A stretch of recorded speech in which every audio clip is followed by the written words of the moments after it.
इस पावरफुल घरेलू फर्टिलाइजर की मदद से आप अपने गुलाब के पौधे को फूलों से भर सकते हैं। दोस्तों, गुच्छों में फ्लावरिंग होगी और काफ़ी बड़े बड़े साइज़ के फूल खिलेंगे। अगर आपने गुलाब का पौधा लगा रखा है और उसमें फूल नहीं खिल रहे हैं, ग्रोथ नहीं हो रही है, तो इस फर्टिलाइजर की मदद से आप अपने गुलाब के पौधों को कलियों से और फूलों से भर सकते हैं। तो दोस्तों, ये कौन सी खाद है और किस तरीके से आपको अपने पौधों में इसका इस्तेमाल करना है, आगे वीडियो में बताने वाली हूँ। तो वीडियो स्टार्ट करते हैं। नमस्कार दोस्तों, गुलाब का पौधा एक सन लविंग प्लांट है। अगर प्लांट को धूप नहीं मिलती है तो प्लांट में ना तो ग्रोथ होती है और ना ही उसमें फूल खिलते हैं, और बहुत सारे कीड़ों का, फंगस का, काफ़ी सारे बीमारियां हैं वो प्लांट को घेर लेती है।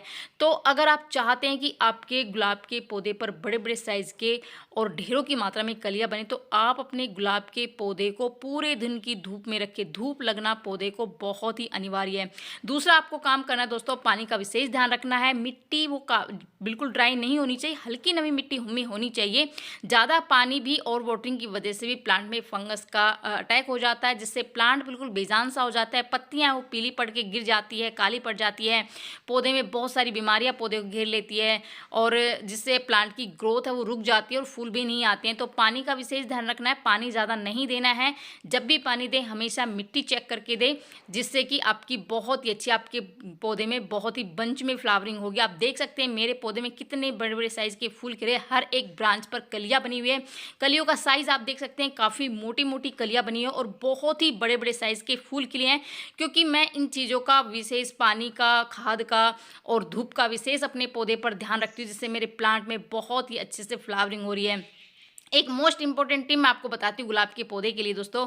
अगर आपके गुलाब के पौधे पर इस तरह से फूल सूख जाते हैं, जिसको हम डेड हेडिंग कहते हैं, फूल सूख जाते हैं, तो आप उसको तुरंत निकाल दें और वहीं से आप ऊपर से उसको ट्रिम कर दें। वहाँ से ट्रिम करने का फ़ायदा ये होगा कि वहीं से ही नई ब्रांचेस निकलेगी और उसी ब्रांच पर, जैसे मैंने यहाँ से कट किया था और इसी यहीं से देखो बिल्कुल एक ब्रांच निकली है और ब्रांच पर ही कलियाँ बनी है। तो दोस्तों, अगर आप चाहते हैं कि आपका प्लांट काफ़ी ज़्यादा घना हो, भूसी हो और उसमें हर एक ब्रांच पर कलियाँ बने, फूल खिले, तो आपको इस तरह से उसकी ट्रिमिंग करते रहना है, सूखे हुए फूल हटाते रहना है। उसके बाद दूसरा काम आपको करना है, अपने प्लांट की अच्छे से गुड़ाई करना है दोस्तों। क्योंकि क्या है कि लगातार सर्दी की वजह से मिट्टी है ना काफ़ी ज़्यादा सख्त हो चुकी थी और जो भी हम खाद या फर्टिलाइजर इसमें डाल रहे थे उसका पूरा पोषण प्लांट की जड़ों को नहीं मिल पा रहा था, जो भी हम पोषक तत्व डाल रहे थे। क्योंकि जो गुलाब है वो एक हैवी फीडर प्लांट है, उस समय समय पर अगर हम अपने प्लांट को फर्टिलाइजर करते रहेंगे तो हमारे प्लांट में बहुत ही अच्छे से ग्रोथ भी होगी और फूल भी बहुत ही ढेरों की मात्रा में आएगा। दूसरा फायदा ये होता है गुड़ाई का कि प्रॉपर ऑक्सीजन प्लांट की जड़ों को मिलती है, जिससे प्लांट की जड़ें एक्टिव रहती है। सूर्य का प्रकाश प्लांट की जड़ों को मिलता रहता है, जिससे फंगस की समस्या हमारे पौधे पर नहीं होती है दोस्तों। तो आप 10 से 15 दिन में अपने प्लांट की अच्छे से गुड़ाई ज़रूर करें।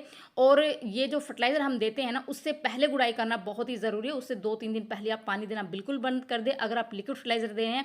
क्योंकि जो भी हम ड्राई मिट्टी में जो फर्टिलाइजर देते हैं उसका पूरा पोषण प्लांट को मिलता है दोस्तों। अगर आप चाहते हैं कि आप छोटे छोटे पौधे पर इस तरह से फूल खिले, मेरा छोटा सा प्लांट है बिल्कुल, और आप देख सकते हैं कलियों का साइज आप देख सकते हैं, फूलों का साइज आप देख सकते हैं, तो इस टाइम पर जो खाद मैं आपको बताने वाली हूँ वो देना आपको बहुत ही ज़रूरी है, जो कि आपकी किचन से ही बहुत ही आसानी से मिल जाएगी। 2 चीज़ों का इस्तेमाल आपको इस टाइम पर करना है। एक चीज़ है आलू और दूसरी है नींबू।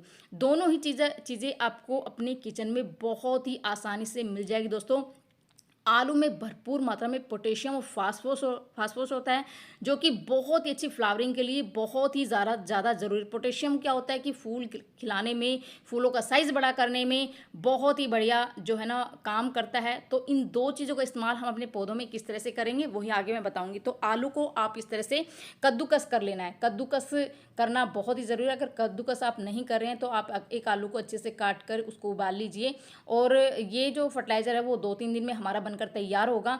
तो इस तरह से कद्दूकस कर लीजिए, क्योंकि आलू में है ना भरपूर मात्रा में पोटेशियम होता है, फास्फोरस होता है, जो कि जड़ों को भी काफ़ी ज़्यादा मजबूत बनाता है, जड़ों का विकास करता है और बड़े बड़े साइज़ के फूल और बहुत ही अच्छी मात्रा में फूल आपके प्लांट पर खिलते हैं। तो एक आलू को आपको इस तरह से कद्दूकस करके 1 लीटर पानी में इस तरह से डाल दीजिए दोस्तों, और इसको आपको लगभग 3 दिन के लिए रखना है। 3 दिन बाद हम इसका इस्तेमाल अपने पौधे में करेंगे दोस्तों। तो इसको ढककर आप 3 दिन के लिए रख दीजिए और 3 दिन बाद ही अब अपने पौधों में इसका इस्तेमाल करेंगे। तो मैंने तो इस फर्टिलाइज़र को पहले ही ऑलरेडी बना के रखा हुआ है, आप देख सकते हैं। ये मैंने आलू को कद्दूकस करके 3 दिन पहले इस तरह के ग्लास में जो है ना पानी डालकर रख दिया था और इसका जितना भी न्यूट्रिशन है वो इस पानी में आ चुका है। पानी का कलर बिल्कुल चेंज हो चुका है दोस्तों। बहुत ही पावरफुल हमारा फर्टिलाइज़र बनकर तैयार हुआ है दोस्तों। और इसका इस्तेमाल हम और करेंगे अपने पौधे में। तो इसका इस्तेमाल हमें कैसे करना है, जो मैंने नींबू लिया था, नींबू को भी मैंने 3 दिन के लिए पानी में जो है ना डिप करके रख दिया था इस तरह से। तो ये देखिए एक नींबू मैंने लिया है, उसको मैंने कट करके इस तरह से इसमें पानी में डिप करके रख दिया था। और नींबू क्या होता है कि नींबू में एक जो है ना साइट्रिक एसिड होता है, जो मिट्टी का पीएच स्तर को संतुलित करता है, जिससे हमारी प्लांट की ग्रोथ काफ़ी अच्छी होती है।